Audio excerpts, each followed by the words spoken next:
বেনি মাধব, বেনি মাধব, তোমার বাড়ি যাব। বেনি মাধব, তুমি কি আর আমার কথা ভাবো? বেনি মাধব, মোহনবাসী তমাল তরু মূলে বাজিয়েছিলে, আমি তখন মালতী স্কুলে। ডেস্কে বসে অঙ্ক করি, ছোট্ট ক্লাস ঘর, বাইরে দিদিমণির পাশে দিদিমণির বর। আমি তখন নবম শ্রেণী, আমি তখন ছাড়ি। আলাপ হলো বেনি মাধব সুলেখাদের বাড়ি। বেনি মাধব, বেনি মাধব, লেখাপড়ায় ভালো, শহর থেকে বেড়াতে এলে আমার রং কালো। তোমায় দেখে এক দৌড়ে পালিয়ে গেছি ঘরে। বেনি মাধব, আমার বাবা দোকানে কাজ করে। কুঞ্জে অলি গুঞ্জে তবু ফুটেছে মঞ্জুরি।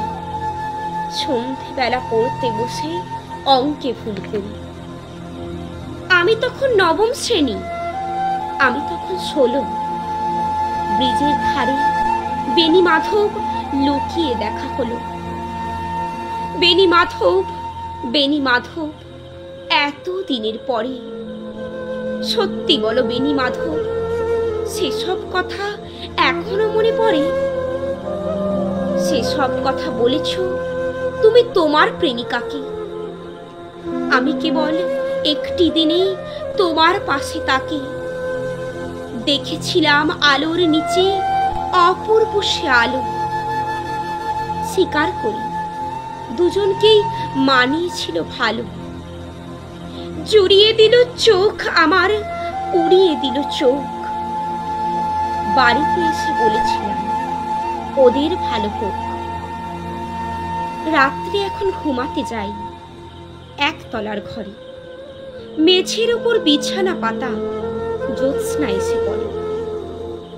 আমার পরে যে বোন ছিল চোরা পথের বাঁকে, মিলিয়ে গেছে, জানি না আজ কার সঙ্গে থাকে।